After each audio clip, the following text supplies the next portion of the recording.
Hello, I am Cy Wakeman, and you're listening to A Shark's Perspective.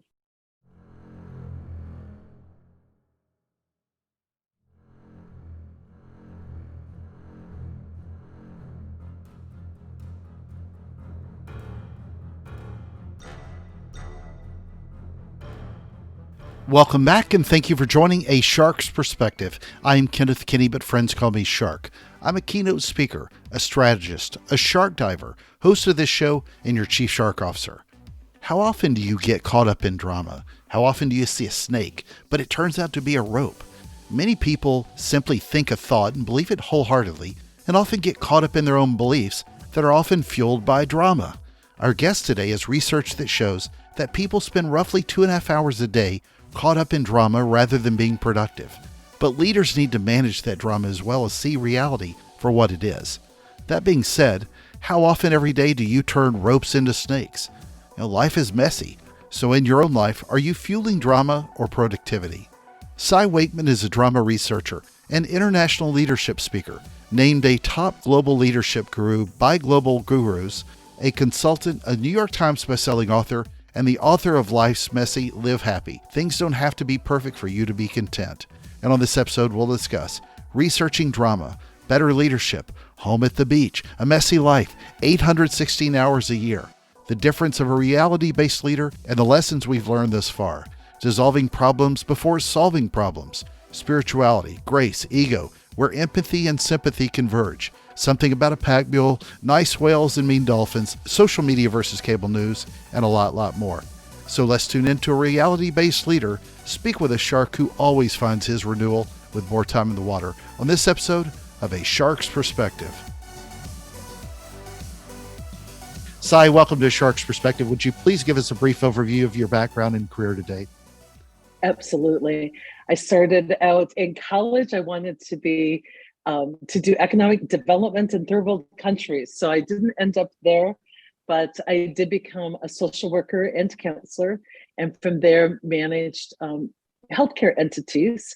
And during my time in helping people help our patients, I use the combo of my therapy and my leadership to give people a reality-based philosophy on how they can bring their most evolved self to work. So I've spent the last 25 years in leadership, creating great results and great work environments, and then teaching other people how to do the same. And so you lived in Nebraska and Iowa, and you're in Baja, Mexico now. So what's living like at the beach? I've done it several times in my life. I pretty much feel like I'm there every day, but what's that like now for you with where you are in life? And also, what is it like for you as a speaker? Absolutely. So I have found that the water is very restorative to me, and it's a place I naturally come to, whether it was intentional or not. I sometimes wake up and find myself at the water. And for me, the water is baptism. Sometimes I'm on my knees, wanting to be restored. Other times it just brings such good perspective and time out. But I absolutely love the water. I always feel renewed. And so I used to live on a lake. That was as close as I could get to the beach. And now I live every day looking out my front window at the beach. And I study and research drama in the workplace and energy that takes us away from results or well-being at work.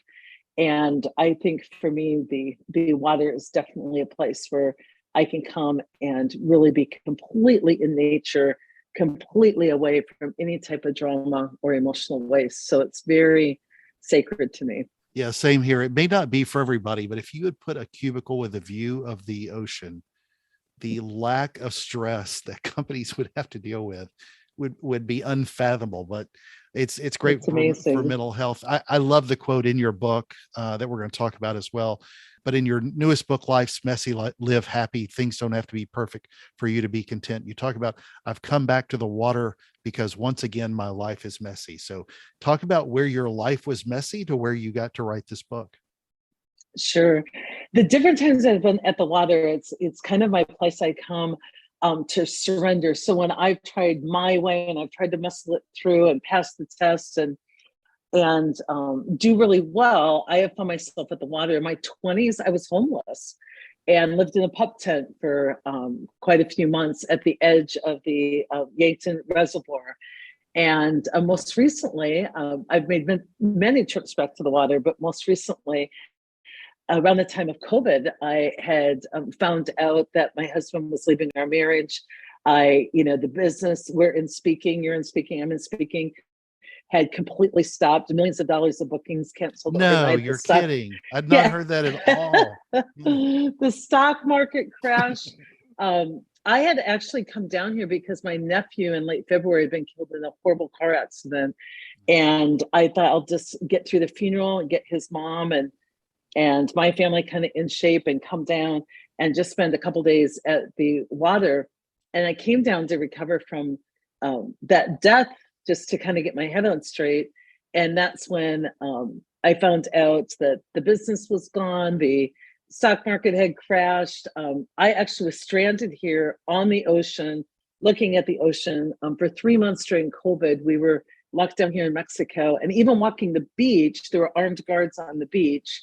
But I learned enough Spanish to ask for grace, like at least let me walk the beach. And I spent probably 6 months walking 5 to 6 miles a day at the water's edge, grieving, crying,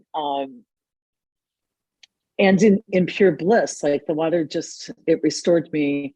But I remember the feeling that both thrilled and concerned me when everything was gone and my team said there's no reason to come back. In fact, you can't get back. You are there on your own, completely alone, time out, sabbatical. I remember the poem Barn Burnt Down, Now I Can See the Moon. And it was just another reminder that I need to surrender and not acquiesce, but surrender and participate and trust the process and know that I get myself where I need to be and that I have everything I need. And it really taught me the lesson at that moment of my life that my favorite word of that time was enough. I have enough. And I want to make sure I'm loving other people so in a way they know what they're enough. And it was just a really good rebirth that this seems to have lasted now longer than other rebirths at the water have lasted. You know what I admire, knowing your background and then having read the book and then seeing you speak again just a couple of months ago at National Speakers Association, where you gave a killer performance at Influence 2022, was that you kind of open up, if you will. There's a lot of people who have a facade as leadership speakers and nothing is messy. Yeah. And you open everything up, talking just as you did. You talk about your being homeless, your divorce, going through issues with, I believe his name was Joe, and the fictional name you gave for an old boyfriend with drug usage and everything else. And you just kind of open that up. And it seems so often that people are afraid to, maybe not afraid, but they just don't want to open that up. So I'm kind of curious, when you went through the process of thinking through, I'm going to tell all of my story without it being just a trauma dump, how do you think that really helps you become a better leader? Well, I think, first of all, my publisher during COVID asked me, people talk about how your work helps them at home and at work. Can you write a book telling people how to live at home in their personal lives? And my full body response was absolutely not. I'm not going to write a book telling people how to live. I'd be willing to write a book telling people how I've lived. Mm-hmm. And one of the things I've been known for on stage is it is so easy to put out their advice for others and to critique external situations. In fact, it's so easy to take and intellectualize your own feelings or your own grievances. And that's all work of the ego. And that happens to be, I research drama. I talk to people about how to bypass the ego. And for me, I've been known for years to really walk with the message that we all have this human condition. We all have a low self and a high self. Our whole goal in life is to evolve ourselves internally, forge that wisdom through contemplation and self-reflection and spiritual practice and dedication, so that we can walk through the world more skillfully. Because the goal in walking through the world is to love big. And we can't love big if we haven't done our own work as a leader, and we can't do it skillfully if we haven't done that work. And so when I started to write, I really wanted the book not to be a trauma dump, or I didn't want to tell other people's stories about what they had done to me. I tried to be very clean in the book about the lessons I learned about me in the midst of others doing what others do. Because the main message I wanted to give people is life's messy, and it doesn't have to be perfect. You don't have to wait until you've figured it out, or you can pass the test, or you move through perfectly. Like, the living is in the mess. The living is being willing, as Brown talks about, out there, to be vulnerable and be in the mess. Some people try and clean up their life before they live. Other people think they're a self-help project and try and improve themselves before they live. But it's only meeting in the middle, when an imperfect me meets a really imperfect world, that we're living in 3D, that we're living the full spectrum of life. And I just wanted to invite people, by my example, to live the full spectrum and to normalize the fact that a lot of speakers talk about having mastery. And that's only half a life. When COVID hit, people are like, I'm going to go out and speak on, how to hold a Zoom meeting. And I'm going to tell people what they need to do in these times. And I'm like, these are unprecedented times. I'm going to, instead of having impact in the world, let myself be impacted by the world. Instead of mastery, I want to sit in the mystery and allow what needs to be undone about me to be undone. And a lot of us move through the world so guarded that we won't allow ourselves to be evolved and grown and softened by what's happening to us. And I wanted to go first, if that helped other people. Well, and we get so caught up in just looking at the packaging. It's why I often talk about, if you dive deeper, and if, everybody sort of thinks themselves as the next Tony Robbins. And if you go back and you look at Tony's own journey, his life was a complete mess. He opens it up if you dive deeper and listen to him. But I think so many people just think they can, to your point, intellectualize something and then give advice for everybody else. But I know you're in marketing. I think that's crappy brand work. Oh, absolutely. To be honest, because we've gone beyond that. Like, we want brands that are socially responsible, and we want brands that are transparent and honest. And, if you screw up, you screw up, and you come to that. So, I mean, if you look at from a branding perspective, I've never said I have the answers. I've always said I have some ideas. I try and approach that with a lot of self-reflection. And I just want to normalize for people that not one of us has the answer, but collectively we're genius. And if we can just turn towards one another and collaborate together, we'll be okay. But our current way through the world, where everyone has a master and everyone has an answer, and we just shout it at each other in the wind, isn't producing kind solutions that include all people. Well, you talk a lot about being a drama researcher. And again, I know I've read this in the book and saw you give this speech on stage, but if you could tell a quick version, if you will, about what happened on the mountain with the rope and the snake. Sure.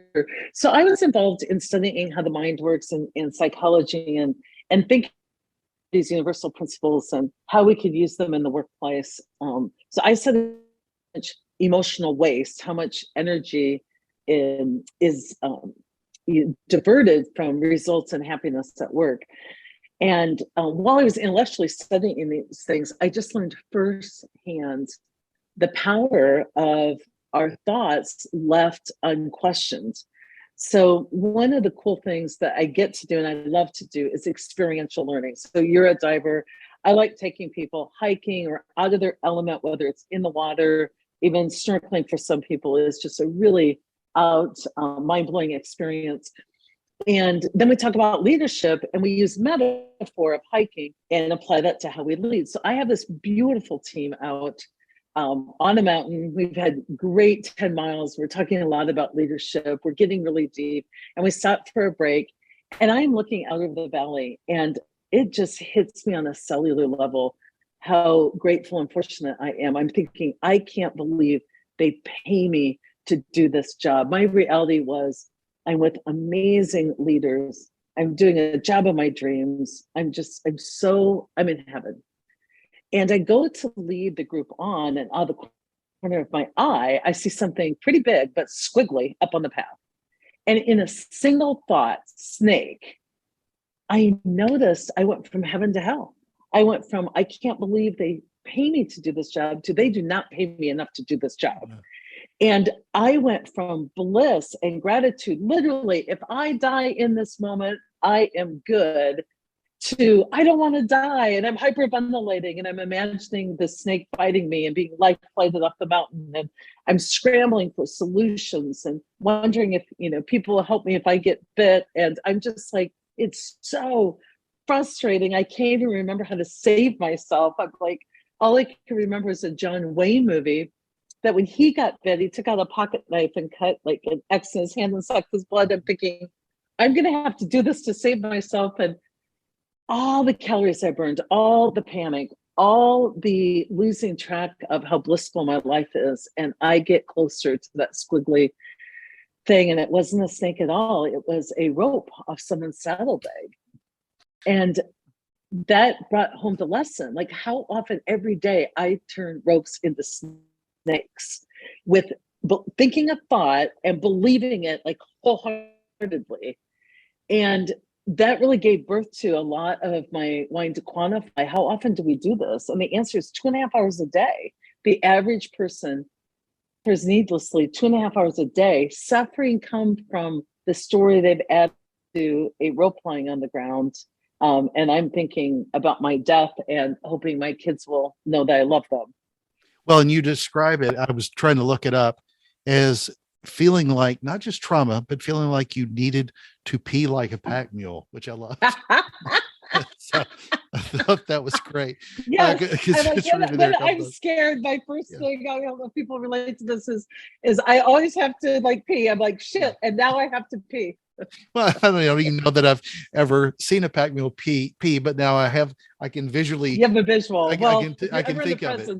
You'll know it's exactly. A lot and it's fierce. If I ever see a pack mule pee, I'm going to go, Cy Wakeman told me about that in that chapter. Yeah. So, but where did you come up with the 2.5 hours? So what I then did was, so many organizations were involved in Lean and Six Sigma, and they were able to isolate even just a few minutes in a process that they could determine was waste. And they had a scientific way. If it's waste, then we improve a process, we eliminate waste. And I was involved with a lot of counselors and therapists. I'm on the side of science. I'm the girl who likes to quantify. I want to know ROI. I'm the first person to ask, will this training change anything in my business? And show me. And so I thought, if I could contribute to the field an actual quantification of how much time we spend in drama, that would be fascinating. So I partnered with the Futures Company out of Chicago, and we came up first with survey instruments where we had people identify and answer questions about their day and the types of behavior they found themselves involved in, ego behavior and venting, tattling, scorekeeping, meetings after the meetings. And then we asked leaders questions about not only themselves, but how much time they spend tending to things like this, coming through their open door. And through a series of points of validation, we saw just a very tight range. It was a really shocking discovery that good performers, hardworking people, spend on average 2.5 hours a day. Now they're still working, but they're working with a grudge. They're working thinking, I'll get this done, but I shouldn't have to. And they should have given me the information earlier. And this is a last minute request. And so it's working with joy or misery, your choice. And knowing that suffering is optional, I really wanted to get down to 816 hours per head count in an organization adds up to a crap load of productivity. But it's also time people spend suffering needlessly. Mm-hmm. And so I thought, if I could get to the sources of drama and look at whether traditional leadership methods fuel drama or diffuse them, are they actually working? And what I found out is most of what you were taught over the past 20 years actually fuels drama. It's codependent. It's not shared accountability. And not only does it fuel drama, it's not good on productivity, but it also is hard on people's engagement and how they feel about their workplace. So I started to then modernize leadership philosophies for each source of drama and teach people not to throw out what they've learned, but how to modernize it for today's world and how to share accountability instead of being patriarchal or directive or managerial as the leader. And it really just opened up creativity and innovation. It really helped people take that energy they've been wasting in drama and focus on why we can't, shouldn't have to what if we could and how could we? And we started to see leaders help hope make a comeback and people experience post-traumatic growth and that our outcomes weren't predetermined by our circumstances. And it just helped people really elevate how they move through the world. It helped them get skilled up in a way that not others were focusing on. So it was kind of accidental in a lot of ways when I started that research. And as happens, it just got carried away. And now it's been really landmark for a lot of people. Absolutely. Well, I mean, and you said it was 2.5 hours a day, 17 hours a week, 816 hours. 16 hours a year. Well, so ironically, you may have seen this in your research. You know what just about the average amount of time people spend on social media a day now? Is that the same? I didn't see that. It's just under 2 hours. I actually looked it up because when I was kind of getting ready for this and thinking about your speech, I Googled it and found several different surveys. And I think the US was a little over 2, India was 2.5, Philippines were like close to 4, and Nigeria was at just over 4 as well. And I found that very ironic that they kind of mirror, because there's a lot of drama and trauma on there is drama on social media. However, I would say it depends on how you curate your feed. True, very true. And because your community. I would tell you that I have I'm grateful and I've been successful, but also very intentional. When I get on my Instagram, it is like great group therapy. Like I get just beautiful ideas on how to connect into the world. You know, we will find, if you're in drama, you will find a place to exercise that. So now that many people are working from home, did drama decrease? And I said, no, because you took you home with you, and drama is more about how you see the world. Now, did some other things decrease? Like people of color reporting that they feel safer because they aren't microaggressed all the time? Yeah. Did productivity increase for some because of their increased flexibility? Yes. But we don't think that drama decreased all that much. Yeah, just don't follow any political hashtags. Yeah. That'll help remove some drama. Well, where we're at politically really is a common way that people deal with stress. Cognitive dissonance is oversimplifying when many things can be true at the same time, oversimplifying it to really black and white and polarized answers. Mm-hmm. And, I see our polarization right now, a very typical way that humans toggle down and see the world through ego. It's understandable. I have compassion for it. I hope we don't have tolerance for it. So I hope that our tolerance level brings us to bring people back together.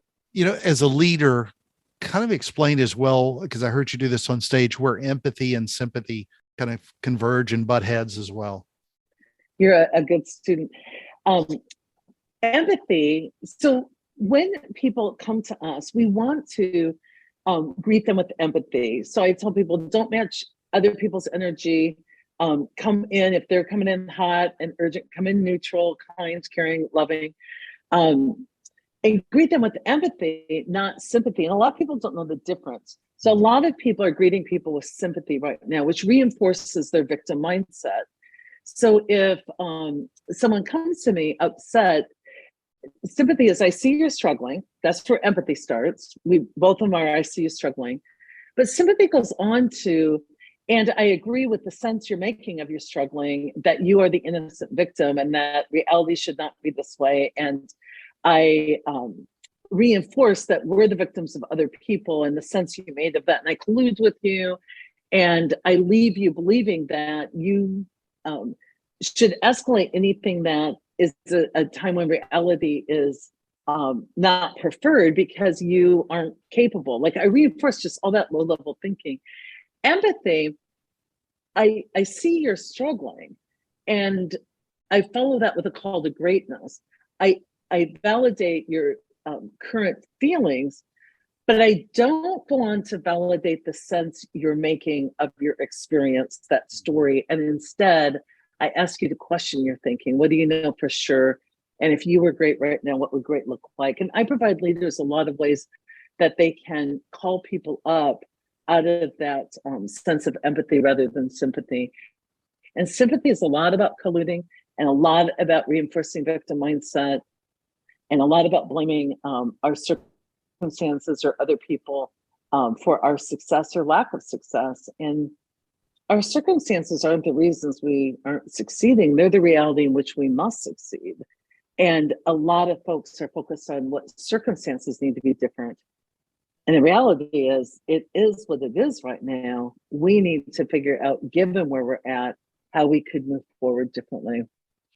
How does a reality-based leader differ from what we typically think of, the lessons we hear about leadership in general? And I know that's not only the name of your business, reality-based leadership, but also I know it's sort of a methodology and philosophy as well.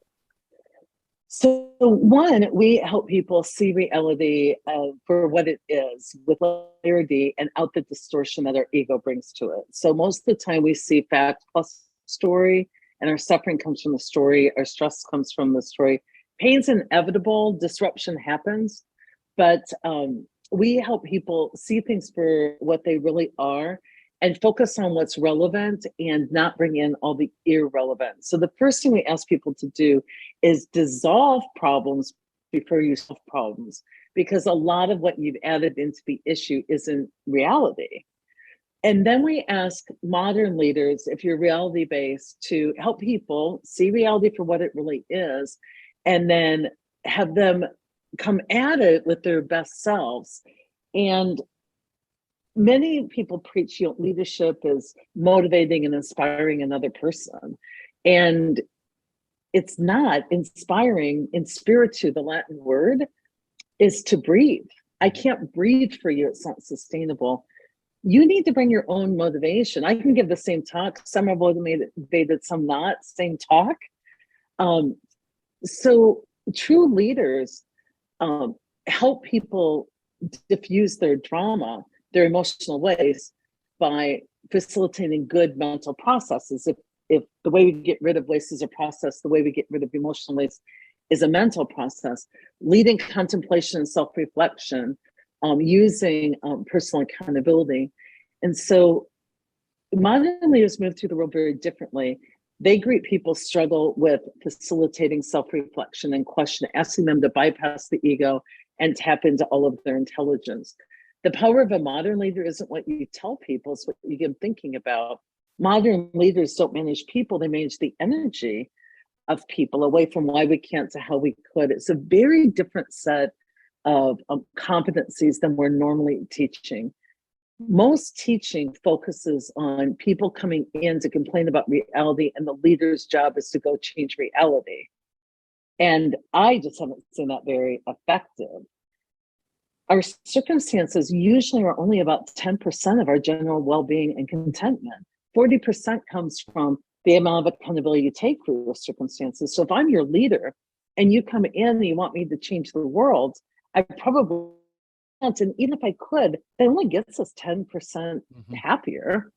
I would rather help you move into a place of accountability, and that will gain you 40%, and it's portable. It's something you can use in any circumstances to move through the world more skillfully.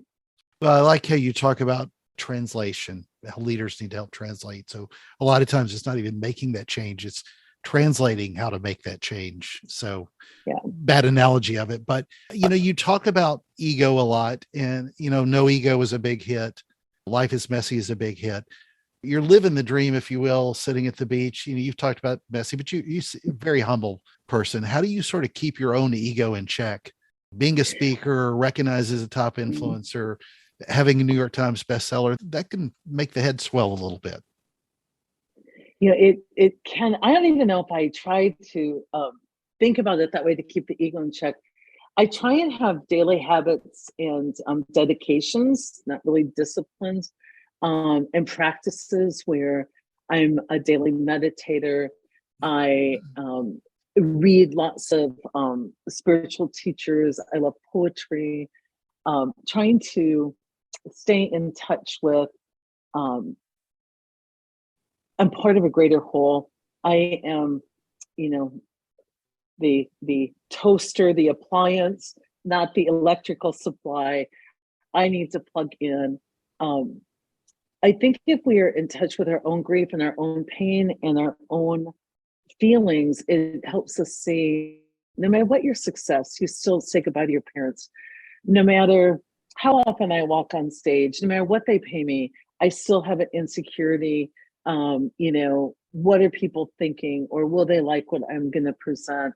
I think if you stay in touch with your internal world, you will keep things in perspective. And I also know, and I talked about this in the book, my gratitude practice, I used to practice being grateful for all the things I created. And I would just make a checklist, and it was almost telling the universe what I wanted more of, like what I wanted less of. And I was interviewed one day, and they're like, how did you create such success? That was the question they wanted to ask me. How did you know to zig when other people zigged? And when I really looked at my success, so much of it had been enabled by others. I had librarians that, when I didn't have books at home, let me take out higher than the limit of books to read. I had teachers at moments when my home life was really challenging that noticed and stepped in and invited me, to participate in other things. I used to tally up my gratitude list with an eye towards what I created. And this host kept pushing that. She's like, no, but what did you do? And I realized that I would have to rewrite history, be revisionist history, to say, I was such a smart 6-year-old that I went up to that teacher and I told them I needed attention. And that really kept me humble, because if I can identify, but for the grace of God go I, that all of these things landed on my table because I had access to something, that not only keeps me humble, but it informs where I can give next. I can give somebody else the same access that I was given. But I think a lot of people fooled themselves through ego into thinking that anything they had, they played a bigger role in it than what they really did. I have food on my table because someone went out fishing today. I have appeared on this podcast because someone gave me the opportunity to speak at NSA, and you were gracious enough to say, let me lend you my platform and try and help people together. There just isn't anything I have done. There is a lot of things that, when given the opportunity, I showed up. Maybe that's what I've done. I've showed up most of the time and did my best. That's my contribution to the world. It's amazing. It's hard to brag about that. Well, no, it's Cy, amazing. what'd you do? I did my best. Yeah, it's amazing how far humility can go. But unfortunately, the way that, and it's a tough thing for a lot of leaders today to really think through, is now with social media.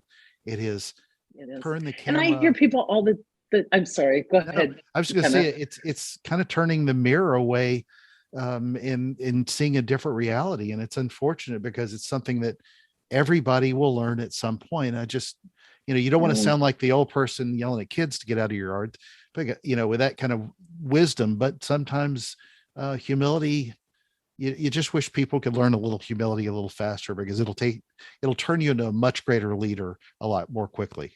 It will. And the good news is if you don't actively learn it, life will bring it to you. So yeah, exactly. None of us get out of this life having aced the test and Yeah, that's super tricky. I get concerned at times where I see the ego getting bruised when we talk about privilege, and some people are like, "Well, I had it hard too." And I'm like, "Can we just call privilege that maybe you had fewer Yeah. barriers than somebody else had?" It's not a scorekeeping um, system, but for me, I just on a daily basis, I kind of focus my gratitude on um, what I have because of what others provided, and that gets humbling very quickly. Yeah, there was a Kristen Wiig character who on Saturday Night Live who she used to always try to one up everybody on being a little bit better or a little bit worse. And I feel Worse. like everybody's kind of stuck in trying to be a little bit worse. And so you've got to feel more empathy for me because of that. So I Yeah. asked this of all my guests, and I've been diving in Baja. I love diving with sharks anywhere. I can't stand doing cage diving. And so Baja is a little more interesting because of the lack of clarity of the water compared to, the Caribbean. But what is your favorite kind of shark and why?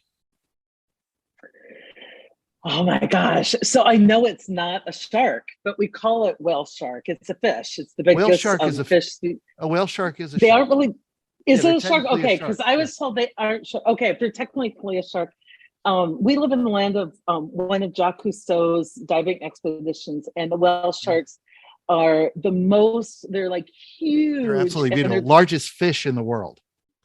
okay. Maybe that's it. And they're almost like cuddly, and they're so gentle, and they'll just sit straight up and just let food come their way. And they're like meditative. I see them as like big meditative Buddhist monks swimming around in my backyard. And the reason I love them too is that when they come, it signals the time that all my kids and grandkids will come, because that's what we do yearly is we go out and swim with the whale sharks. It's like our thing we do to just be glad we're here. Yeah, well, you talk about teaching humility, swimming with sharks on a regular basis. You tend to learn respect around the larger predatory sharks like great whites and tigers and Yeah. bulls and Well, things like sharks that. won't hurt you. That's But why I like them.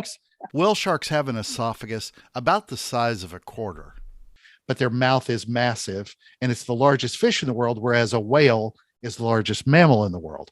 So Got it. the whale sharks, though, are absolutely beautiful, especially the ones you find with the little dots when you can really see them at the maturity level. They're absolutely beautiful. So, well, Cy, it's that special time in the show where I ask everybody the 5 most interesting and important questions that they're going to be asked today. Are you ready? I'm ready. All right. Number 1, which is easier to adjust when you're training leaders, a young leader or an old leader? An injured leader. Okay. And what I mean by that is whether you're young or old, the point at which your way didn't work is the time you're most open. I would say right now, young leaders are easier to train, and we just have to adjust our methods to collaborate with them rather than lecture to them. Fair point. All right. Number 2, Mexico or the Midwest, and you can pick either one. Iowa, Nebraska, call either one home, but Mexico or the Midwest. I know Mexico's where you are today, but of the two Oh, places. absolutely my home. Um, Absolutely my home. It's always for 30 years. My heart has been here. Every time I come here, which is regularly, it's where all the places I were that indicate to me they were not my home. A lot of my life, my heart was shattered, and all it was telling me is not here. This isn't your home. Yeah. And it just pushed me on. And I feel like I got pushed by the universe to the very perfect home place for me, which is Mexico. So are you I a corn love tortilla it. gal or a flour tortilla gal? I'm totally corn. Yeah. All right. Number 3, which one is better for less drama in your life? Social media or cable news? As a drama researcher, this should be a good one. Yeah, social media, because you can curate your own Such a good feed. point. Yeah. You have a co-creation there where when I turn on a cable news, I'm mad at everybody within minutes. I don't care what channel we're on. As a researcher, I'm like, this would not pass mustard. Well, as a speaker, when I travel, I do have a theory that if the Democrats are in office, you always turn it to CNN or MSNBC when you're on the road. If a Republican's in office, you turn it to Fox. That way, you're going to have to deal with less stress when you watch them. Oh yeah, because They there's more always approval paint a rather than rosier picture. critique. Yeah, it Yeah, really isn't is. that interesting? All right, number 4, because I've heard you talk about both, whales or dolphins. Oh, whales. Yeah, agreed. Absolutely whales. I love the playful dolphins, but I literally sit here in February where my eyes are and see the whales come and they bring their babies up to you and they'll push them up. Baja has friendlies. We don't know why they do this, but probably how they were raised. There are places where the whales they bring their babies up to show you in the boats. I've been 5 feet from baby whales' eyes that their mom is bringing them up to like show them humans on the Dolphins boat. aren't nearly as friendly as they get pegged. Yes, They're a lot they're meaner than people know, and they're aggressive. They are aggressive. All right, number I've 5. also been hit while diving by a dolphin, like just come up and got like slapped. So Oh, absolutely. No, they're everybody. There was too many people watch Flipper and Jaws, and that's their opinion of dolphins and sharks. All right, number 5, and the most important question that you're going to be asked today: biscuits or cornbread?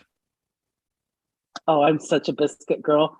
I grew up on sausage, gravy, and biscuits. I made that every Saturday for my kids. I'm total biscuit girl. Absolutely. I love these. Nothing. You have to come dive with me, Kenneth. Absolutely. Well, as long as you got biscuits and gravy down there too. I do. I'm excited. Biscuits and gravy is pretty much my last meal on earth. I want biscuits and gravy. So well, you're going to love mine because I make them really good. Awesome. Cy, where can people find out more about you, keep up with what you're doing, get a copy of the book and more? Absolutely.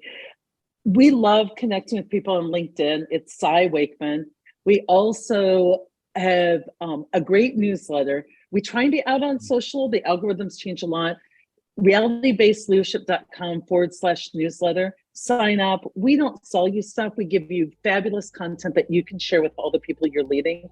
And then anywhere on social at Cy Wakeman, we're glad to have you. And my podcast is called the No Ego Podcast. Awesome. Cy, thank you so very much for being with us today on A Shark's Perspective. Thank you, Kenneth. Such a wonderful invitation. So there was my conversation with Cy Wakeman, a drama researcher and international leadership speaker, named a top global leadership guru by Global Gurus, a consultant, a New York Times bestselling author, and the author of Life's Messy. Live happy. Things don't have to be perfect for you to be content. Let's take a look at 3 key takeaways from our conversation with her. First, think about the power of a place, not necessarily an exact address, but a place where you can go to get away from the drama. For many people, they don't have that place, even in their minds, because they're lost. But she went through a divorce and lost a nephew in a car accident. She wasn't looking for 123 Ocean Avenue, but she knew the place where she would want to find her renewal. I love it when she said, "I've come back to the water because my life is messy." And for a shark like me, that's where I find my renewal every time I jump in the water and swim with sharks. The beach is my happy place too. If you could truly find that place of your own, wherever it is, underwater, on a mountain, or just at home, find the moment where you're happy and let go. Enjoy the present of being present, and it feels like a baptism if you live in the present and can help you stay away from some of the drama. Home is where her heart is. I hope that you found your own home too. Second, a lot of leaders wear a facade. Loved her point on this. In order to bypass the ego, evolve yourself and forge that wisdom. She said we can't love big if we haven't done our own work, and that is true. Life is messy. It isn't perfect. And my goodness, the last few years have been anything but perfect. They've been new for everyone. And when times are unprecedented, don't anoint yourself as a superhero. People need you to be a leader, not look like one. Dive deeper and don't focus only on the packaging of you as a leader. As she said, the living is in the mess. Third, 816 hours a year, people suffer needlessly from drama. That's what her research shows. That's tough and such a waste of fuel, if you will, for what fuels you. As she said, a lot of what you do fuels drama, and that hurts on so many levels. Less drama means you move through the world more productively and with more focus, and with what's more important, or at least not letting the less important hold you back. 2.5 hours a day is too much.